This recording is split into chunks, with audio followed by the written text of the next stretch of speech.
My name is Kevin Brown, and this is my mathematical tool. I chose the mathematical balance. It comes in a box about 2 feet long, and here's your picture of it, but we have to build it. So when you open it up, you're gonna have your base plate, and then you're gonna have your fulcrum.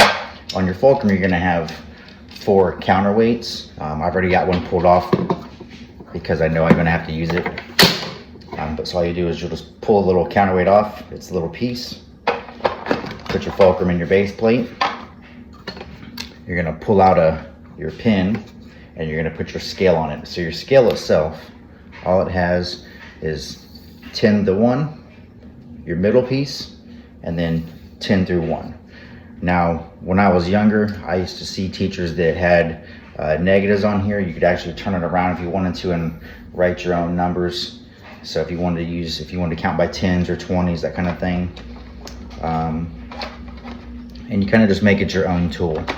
The best thing about it is it's a balance. And so as you can see right now, it's showing you whether it's working or not. And that's where your little counterweight goes. So in this case, I know it's gonna take 1. I'm gonna put it all the way to the bottom, and it just clips on and slides. And as you see, immediately it starts to level out. So is it perfect? No, but it's pretty much as good as you're gonna get as far as in an elementary classroom. So once it's leveled out, now I can take my pieces.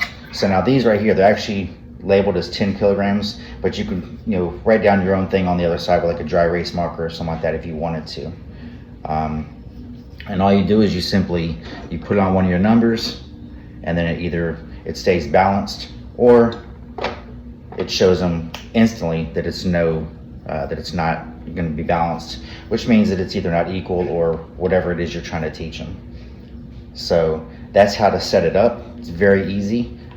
Taking it apart is just as easy. You just pull it apart, put it down.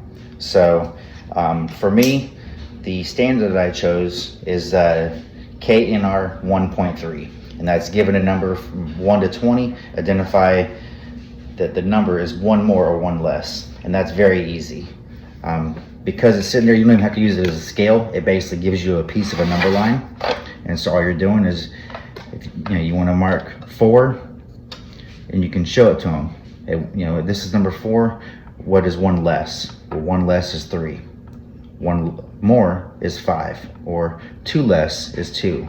3 more is 7. And so that's just very simple as far as number line for kindergarten.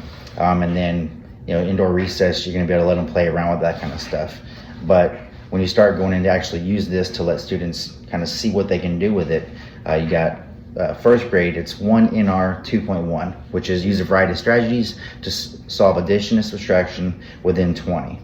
So for my little activity, I'm going to show an addition problem, and all it does is, again, on the scale. So we would say, let's say you want them to do simple equations. 5, it's knocked off balance. So what are some different ways you can get to 5? Well, you could put one of your weights on 2, and then one of your weights on 3, and we know 2 plus 3 is 5, and they're going to see that eventually, as it levels out, 5 is the same thing as 2 plus 3. But what if you were to say, you can't use 3? Well, then they could do a 2 and another 2. It's not quite there, but now they have that 1 that they put on 1, and again, you've got 2 plus 2 plus 1, and that equals 5. So they're still going to be able to see these different kind of problems. Or, very simply, 4 plus 1. Again, it's going to balance out. And this is super easy. This is going to, you go to indoor recess, the kids are going to play around with it and not really think about the fact that they're learning, hey, look, if I balance my 7 or my 8 with my 2 4s or my 7 and my 1, that's where they're going to get these answers. So again, you've got your 5, and you can just put 1 on 1, or put 1 on 5, and so then 5 equals 5, and it's about as easy as you can get. You could do a couple other things with it if you wanted to. I was even playing around with with like kindergartners with cardinality. So the cardinality is that a student needs to be able to look at number 5, they need to associate the number 5 as, instead of me saying, hey, I've got 5 chips, and I have to each time go 1, 2, 3, 4, 5. Cardinality is they can just see these laid out, and they know, okay, I see them, it's 5. I know I have 5 fingers on my hand. If a kid that does not have the concept of cardinality quite mastered, they're going to have to kind of 1, 2, 3, 4, 5 each time. They don't just look at a hand and know there's 5 fingers. So this kind of helps them with that same concept. For instance, I've got 1 on 4, so I can go 1, 2, 3, 4, and I can show them that 4 pieces on the 1 is the same thing as 1. Now it's a little bit more abstract of an idea, but some of those learners, they're going to just get it that a 4 is the same thing as 4 1s. So there's a lot of different uses you could use it. Those were just 2 of the quickest kind of activity that I could think of. And then, yeah, this is the mathematical scale.